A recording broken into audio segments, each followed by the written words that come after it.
Assalamualaikum warahmatullahi wabarakatuh. Pertama-tama saya ucapkan terima kasih kepada dosen pengampu mata kuliah Manajemen dan Keamanan Jaringan, yaitu Bapak Profesor Dr. Yohanri Yunus, Eskom Mkom. Pada video ini saya akan menjelaskan jenis serangan malware, yaitu salah satu jenis serangan malware yaitu brute force.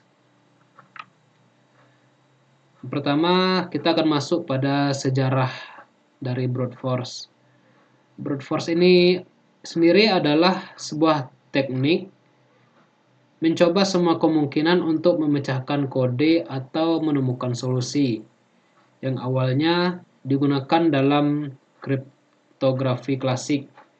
Jadi pada awal munculnya teknik brute force ini, awalnya itu digunakan pada sebuah alat kriptografi yang digunakan untuk memecahkan kata sandi atau memecahkan digit-digit angka.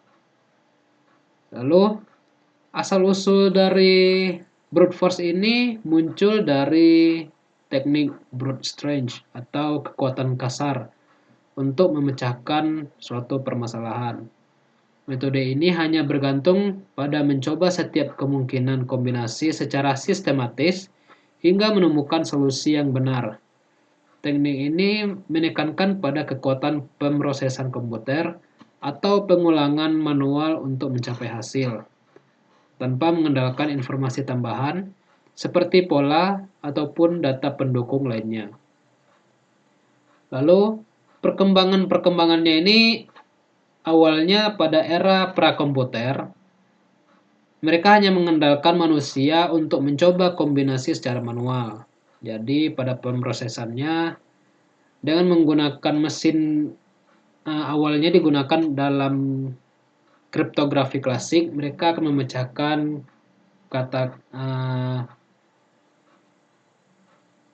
password atau kata sandi dengan menggunakan mesin kriptografi klasik. Lalu dengan munculnya komputer atau teknologi yang semakin canggih seiring berjalannya waktu, tentunya dengan menggunakan komputer, kemajuan teknologi ini dapat mempercepat proses dari serangan, yaitu serangan brute force. Lalu setelah menjelaskan tentang sejarah singkatnya, apa itu brute force? Brute force ini merupakan sebuah metode coba-coba untuk menemukan kombinasi password atau informasi sensitif dengan mencoba semua kemungkinan kombinasi. Jadi jika terdapat banyak kombinasi yang ada, maka tentunya passwordnya akan pemecahan atau serangan dengan menggunakan brute force tentu akan semakin lama.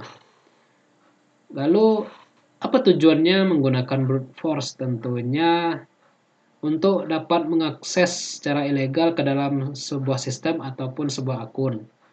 Dan yang kedua, membuka enkripsi atau kode rahasia. Karakteristik dari metode brute force ini yaitu tidak memerlukan data lain selain target yang dituju dan juga membutuhkan waktu yang lama jika kombinasinya itu banyak. Jadi misalkan kombinasi dari sebuah password atau kata sandi itu berisi satu huruf besar, huruf kecil, angka, dan simbol, tentunya akan membutuhkan waktu yang lama jika kombinasi tersebut ini semakin banyak atau semakin kompleks. Lalu sejarah penggunaan brute force ini, contoh kasusnya itu ada pada mesin Enigma. Apa itu mesin Enigma? Mesin Enigma ini adalah sebuah mesin yang digunakan pada Perang Dunia Kedua oleh militer Jerman untuk mengenkripsikan pesan dengan miliaran kemungkinan kombinasi. Kriptografer di Bletchley Park, termasuk Alan Turing, yang mana Alan Turing ini adalah seorang ilmuwan matematika yang menggunakan pendekatan mirip dengan brute force dengan mesin yang bernama Bombe untuk memecahkan berbagai kemungkinan konfigurasi hingga menemukan kata kunci atau sandi yang benar. Keberhasilan ini tentunya membantu sekutu membaca pesan rahasia dari Jerman, yang mana dengan terbacanya pesan rahasia tersebut memberikan keuntungan strategis berdasarkan dalam perang. Contoh mesin Enigma ini, sejarah dari mesin Enigma ini memecahkan enkripsi dari Jerman ini telah dibuat film dengan judul filmnya yaitu The Imitation Game.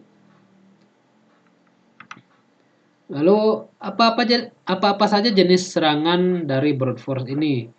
Yaitu ada beberapa jenis serangan dari brute force. Yang pertama itu adalah dictionary attack, yaitu menggunakan daftar kata atau kombinasi password yang umum sekali digunakan. Contohnya password 123 admin atau 123456. Itu merupakan kombinasi password yang umum digunakan jika suatu sistem itu baru dikembangkan atau masih lemah dalam keamanannya. Lalu yang kedua ada simple brute force, yaitu mencoba semua kombinasi karakter. Karakternya itu berupa huruf, angka, dan juga simbol. Tentunya dengan mencoba semua kombinasi karakter tersebut, tentunya prosesnya itu lambat, namun pasti dikarenakan dia akan mencoba semua kemungkinan yang ada. Lalu yang ketiga ada hybrid attack, yaitu gabungan dari dictionary dan juga simple brute force. Misalnya dengan mencoba kata-kata dictionary dengan menambahkan angka. Lalu yang terakhir ada credential stuffing, yaitu menggunakan kombinasi username dan password yang bocor dari database lain. Lalu bagaimana metode brute force ini bekerja?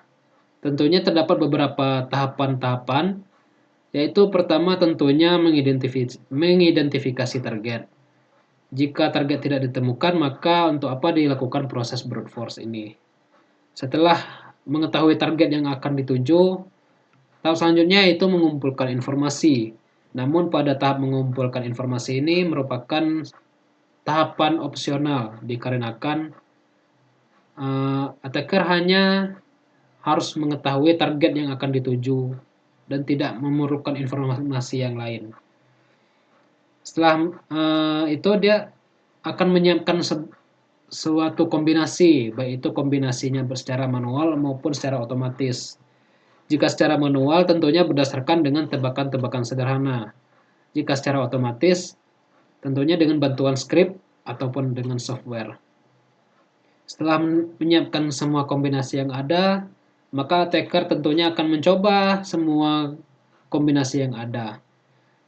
Tentunya akan terdapat hasil akhir yaitu keberhasilan ataupun kegagalan.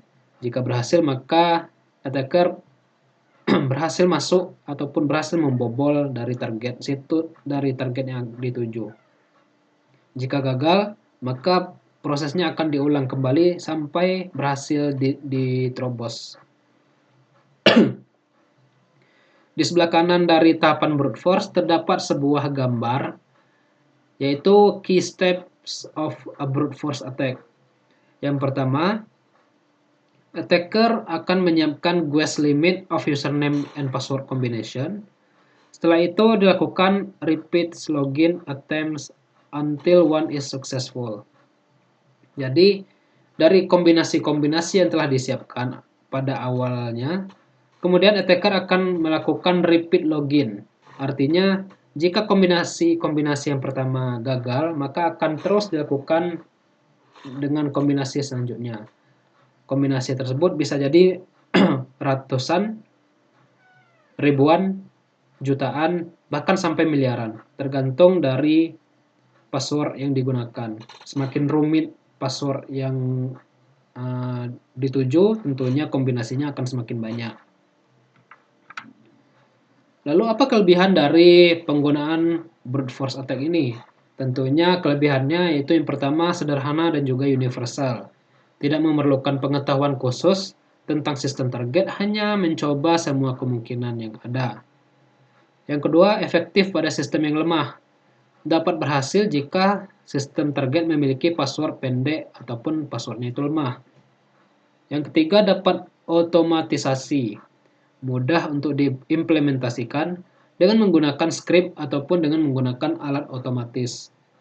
Dan kelebihan yang terakhir yaitu tidak bergantung pada data tambahan. Tentunya kelebihan ini tidak membutuhkan informasi pendukung selain akses ke sistem login. Setelah menjelaskan kelebihan dari brute force, sekarang tentu memiliki kekurangan. Yaitu kekurangan yang pertama, cenderung lambat dan juga memakan waktu. Semakin panjang dan kompleks dari sebuah password, maka akan semakin lama waktu yang dibutuhkan. Yang kedua, sumber daya yang tinggi. Membutuhkan daya komputasi yang besar untuk mencoba miliaran kombinasi. Dikarenakan kompleksnya dari kata sandi tersebut atau password tersebut. Yang ketiga, mudah untuk dideteksi. Sistem modern yang sekarang ini memiliki perlindungan seperti rate limiting atau penguncian akun setelah beberapa kali percobaan. Contoh yang sering kita jumpai itu adalah pada mesin ATM. Jika kita gagal password atau passwordnya salah ketika kita ingin memasukkan kartu ATM pada mesinnya, maka akun kita akan dikunci dan tidak bisa diakses lagi.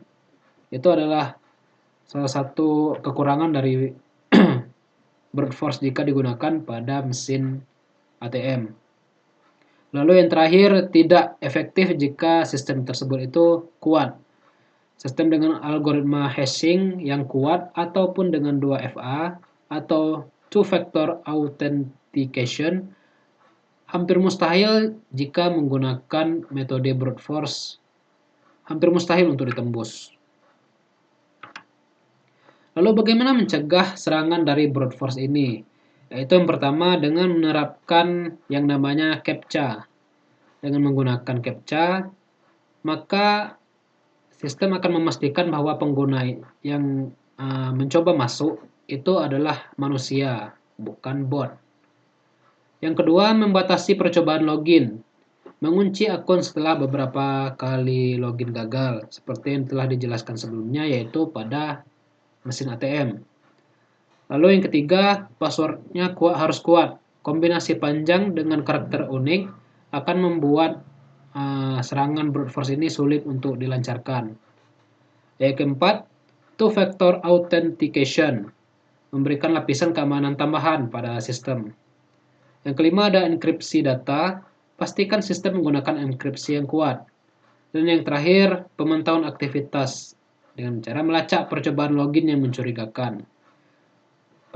Maksud dari contohnya dari melacak percobaan login, contohnya bisa kita lihat pada percobaan login pada email atau pada Facebook, Instagram, dan sebagainya.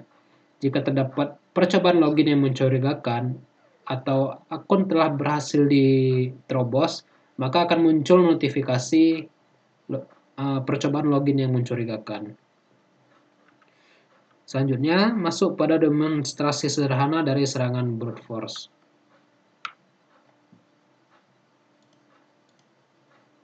Untuk simulasi sederhananya, saya menggunakan satu tools yaitu Turbo C++, yang mana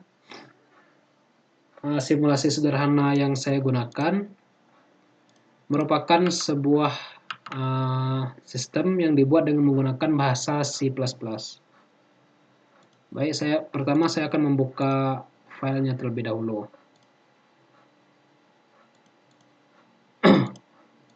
Software yang di perangkat atau alat bantu yang digunakan yaitu brute force simulation yang simple, dibuat dengan menggunakan bahasa pemrograman C++ dengan hasil filenya yaitu .cpp. Baik, saya akan runkan, dan ini merupakan bentuk simulasi sederhana dari tools brute force simulation. Terdapat 4 menu, yaitu pertama menu administrator tool, yang kedua login page, yang ketiga brute force, dan keempat exit. Fungsi dari tools pertama yaitu untuk memasukkan new password to change. Di sini saya akan mencoba memasukkan password baru yaitu angka 1, 2, dan 3. Di sini saya tekankan untuk simulasi sederhananya ini password yang dimasukkan itu hanya dalam bentuk digit angka. Baik, di sini saya memasukkan kata sandi 1, 2, 3. Dan jika saya ingin login, saya akan masuk pada nomor 2 yaitu login page. Saya akan memasukkan, jika saya memasukkan password yang salah seperti saya masukkan password 4, 3, 2, 1, maka akan keluar alert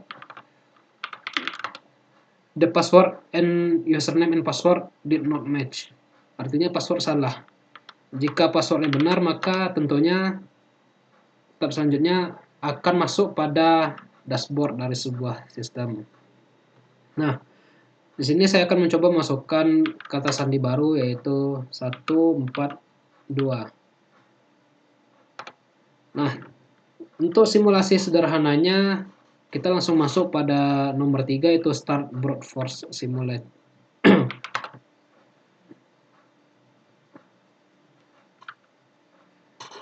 Setelah masuk pada menu ketiga yaitu brute force attack, maka akan keluar teks yang berisi enter command to start brute force attack. Perintahnya itu adalah air tag nd. Nah, pada tab ini akan dilakukan pengecekan dari kombinasi-kombinasi yang ada, dimulai dari kombinasi angka 0. Akan terus dilakukan perulangan sampai menemukan kata sandi yang dimasukkan. Di sini kata sandinya adalah 1, 4, dan 2. Semakin panjang kata sandi atau semakin kompleks, tentunya prosesnya akan semakin lama. Dikarenakan tadi hanya menggunakan angka 142, tentunya hasilnya akan lebih singkat karena passwordnya ini lemah. Baik, saya akan mencoba menggunakan kata sandi yang lebih panjang. Saya akan buka lagi filenya.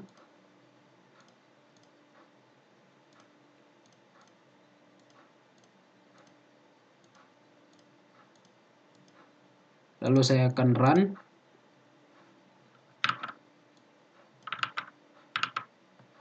Saya akan langsung membuat kata sandi yang 4 digit 4 digit angka yaitu 3142. Akan langsung saya start brute force. Selanjutnya akan melakukan serangan dari kata sandi yang telah dibuat tadi. Jika kata sandinya itu panjang, maka tentunya proses serangannya akan semakin lama. Namun jika kata sandinya pendek, tentunya waktu yang dibutuhkan lebih singkat dikarenakan pengecekannya itu sampai pada nominal digit angka yang telah ditentukan. Ini angka yang telah kita masukkan tadi yaitu 3142. Telah dilakukan pengecekan sebanyak 3.142 kali, tentunya didapatkan hasil seperti ini.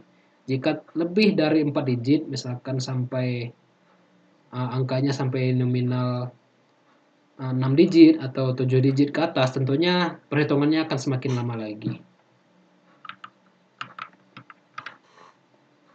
Lalu terakhir kesimpulannya yaitu brute force ini adalah sebuah metode serangan sederhana. Namun serangan ini tentunya efektif jika sistem itu memiliki kelemahan. Sepertinya password yang lemah. Seperti yang telah saya jelaskan pada simulasi sederhana tadi. Jika passwordnya itu lemah, maka serangannya ini akan efektif dikarenakan memakan waktu yang juga sedikit. Yaitu sistem modern telah mengurangi efektivitas dari serangan brute force ini dengan langkah seperti menerapkan CAPTCHA, pembatasan login, dan juga 2FA. Pencegahan dengan edukasi keamanan, penggunaan password yang kuat, dan juga pemantauan rutin sangat penting untuk melindungi data dari ancaman serangan ini.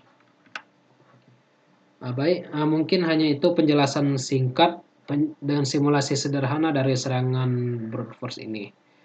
Jika terdapat kesalahan dalam penyampaian, Saya mohon maaf. Saya tutup dengan wabillahi taufik wal hidayah. Assalamualaikum warahmatullahi wabarakatuh.